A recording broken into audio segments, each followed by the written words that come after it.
Hello and welcome back to Cap Tech. I am what remains of Josh Kappelman, and after an extended video hiatus, we're back with our latest episode entitled Two Southern Illinoisans Traverse Iceland via Campervan. Adventure or misadventure? You be the judge. Why Iceland, you ask? Well, because it's gorgeous and unique, and every other vacation I've ever had has been to warm weather. In this video, we're first going to cover how we spent our 5 days in Iceland, and then examine 10 Iceland bucket list items that still remain on our agenda for our next trip to Iceland. After that, we'll examine 10 things we found fascinating about Iceland. And lastly, we'll close out with 5 travel tips. We invite you, as always, to like, share, comment, and subscribe. Please let us know in the comments if you think this is an adventure or a misadventure. I don't like to make these rosy feel-good videos where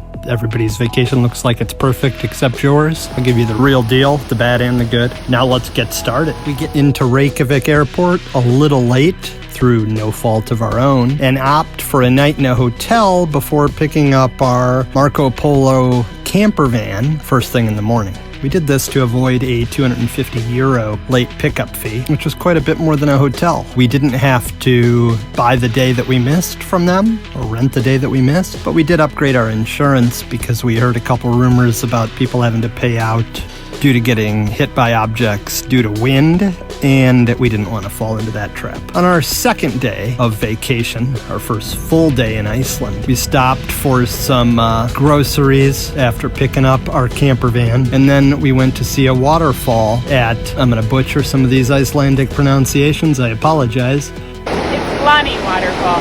Nice. And then we headed to North Iceland, to the gorgeous city of Reykjavik for our first night of camping. We couldn't figure out what all the signs said to find a bathroom, but we did figure out how to plug in. It's one of these, I believe, 230 volt plugs, and at least that worked out okay, so we didn't freeze to death. But considering all we could find to eat for dinner due to the late time we got in was shawarma, and we didn't have access to a bathroom, we sure worried about being the Americans that were going to get arrested for, going to the bathroom out in the snow. Luckily, that didn't happen. It was a long night at times, but we got through it and got to a gas station in the morning. Survived it.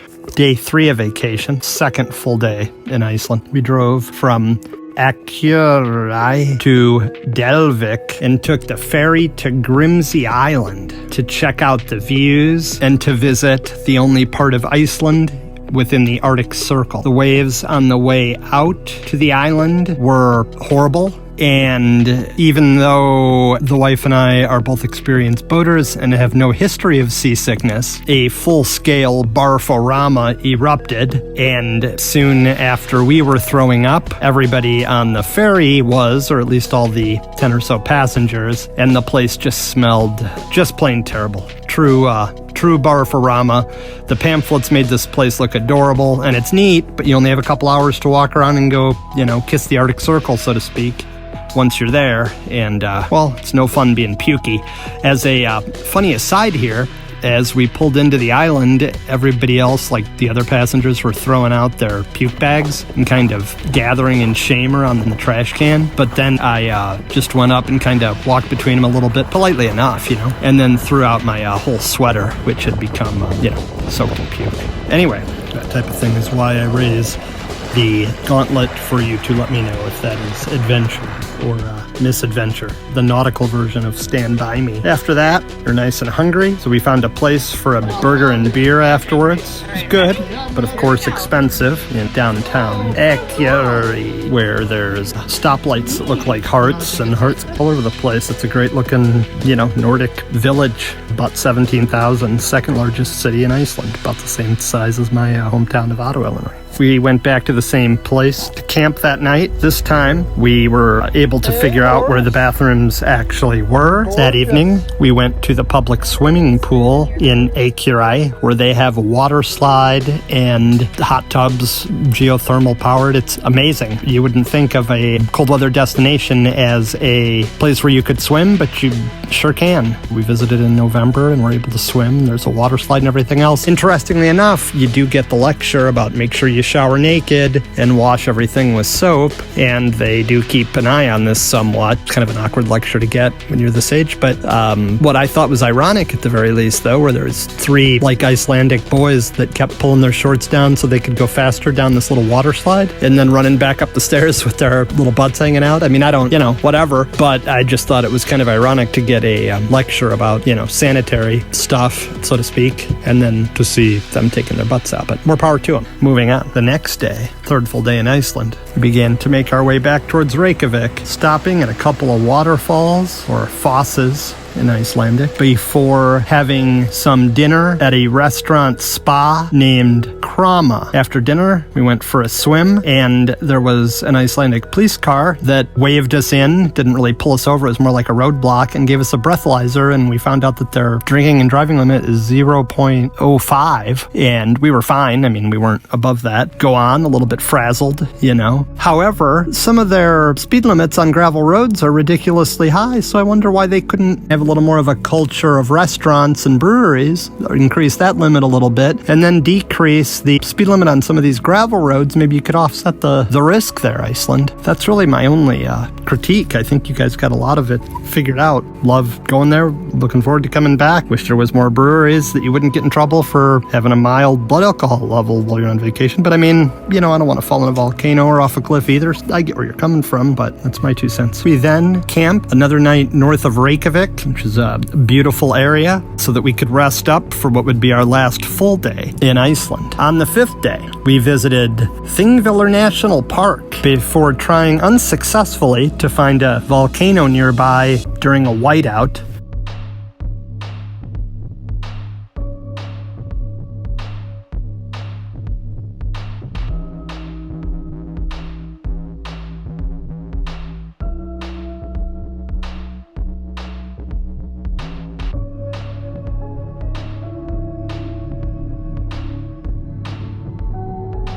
And then we headed to the capital city of Reykjavik for some souvenirs and dinner at the world-famous Lebowski bar.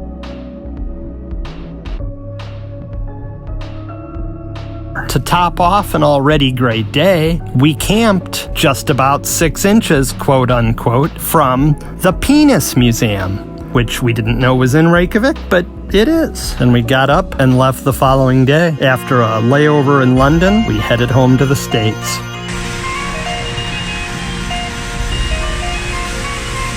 Next on our agenda is 10 things I missed this time, but want to see for sure next time. 1, the Northern Lights. 2, the crashed American warplane. 3, glacier caves.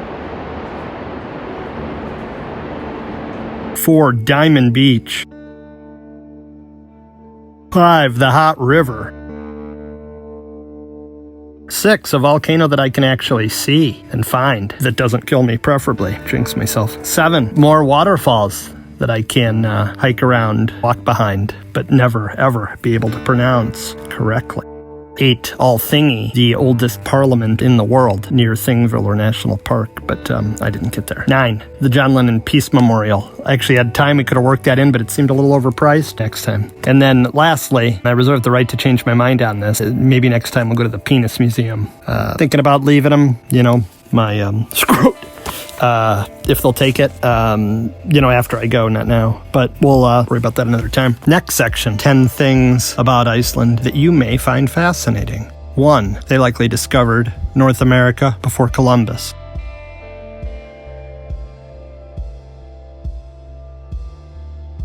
2, they have a very unique last name system.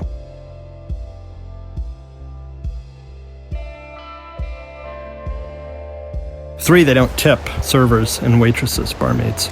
4, there was backlash back in World War II about American GIs stealing their ladies and, during a peaceful occupation, fathering some babies that the Icelanders call children of the situation. 5, community pools. It's really a cultural experience. They almost do that versus going to local bars like Americans would. Take a car ferry to Iceland from Europe. How about that? Camping in Iceland seems a bit like running around all day and then just sleeping it off and getting up and doing it again again versus in America where you just kind of take your camper to the campsite, and if you didn't do anything else, I mean, we can go do some stuff, but if you just sat around the campground, you'd have plenty to do and tie a nice buzz on, etc., etc. But it didn't seem like that in Iceland, at least not in the winter. Ah, there's the wife returning from the morning shower. We'll zoom in and see if she's in a good mood yet. Not too shabby, it doesn't look like. Next, Icelandic horses. They're slightly more than a pony size, slightly less than a horse size. They know tricks that other horses don't know, or have moves that other horses don't know. Next, Icelanders eat fermented shark as a delicacy. Next thing fascinating is the population density, which is equal to about 8 people per square mile, or 1/11th that of the United States. Next, the equality of the female population. They had a female head of government, and she was asked if having an operation on her breast should concern them about her being the leader, and she said, and I'm only paraphrasing, "I want to lead the Icelandic population, not breastfeed it." So I think that's pretty cool. Next, they have no military. They don't shoot at other countries, etc. And the last fascinating point about Iceland for this video is that Christianity was actually kind of shoved down their throats a long time ago from, I believe it was King Olaf of Norway. Let's wrap this video up, shall we? Here's 5 tips for camping to Iceland. 1. Buy and wear crampons. I said crampons, so you do not fall down. They're like treads that you can fasten to the bottom of your hiking boots. Next, watch out for baggage fees. We got burned a little with that. Not horribly. Wouldn't have made us not go, but it felt like we were shelling out money we didn't see coming well enough. 3, pay attention to what time of year you go. We went in November and the weather didn't bother us. We were, warmly dressed for it. But the lack of daylight is difficult. It's hard to wake up before dawn on vacation without using a lot of willpower. Iceland's friendly, and you can use your debit card. We didn't actually see any currency of theirs. Krona. Or, abbreviated as ISK. We had to get some as a souvenir from the airport when we left, but we didn't actually see any while we were there. We just used our debit card for everything. And everybody seemed to speak enough language that we could get by. We might not have an in-depth conversation with them every time, but we could transact business with them. Next travel tip, research apps. There's a weather app, there's a Aurora app for Northern Lights. These things are important in Iceland. Northern Lights only a certain time of year, perhaps, but weather is probably something you're always going to need to know and wouldn't want to risk there. Let's move on to the conclusion of our video. I'd like to close by saying Iceland is a beautiful and unique place. They generate more power per capita than any other nation, and about twice as much as the second place, Norway. It's an expensive country. They seem to be a bit thinner than people in the US and a bit more in shape. The weather's to be respected, but I recommend coming to anyone that is able-bodied with a thick enough wallet that you won't go broke. I do recommend staying longer than 5 days. That's all the time we had, but ideally would like to stay longer next time. Here is a couple of Icelandic YouTube channels to help you out. Iceland in Real Life, to learn about the culture. We should cross-collaborate on something. You should come to Southern Illinois and I should go to Iceland. At the very least, we might be able to write it off on some taxes. Anyway, and then this Jeannie, who's like a Iceland tourism guru. She's quirky, but very informative. Recommend checking that out as well. So check out Iceland. Check out what else is available on CapTech that piques your interests. And thanks for watching this video today. Please leave in the comments if this would qualify by your definition of an adventure or a misadventure. Because, there's a night camping without a bathroom after some food that you might not be used to eating. There's some late flights. There's looking for a volcano in a whiteout that you can't find. And there's the nautical barf-o-rama. So a great time overall, but an adventure to say the very least. Thanks, everybody.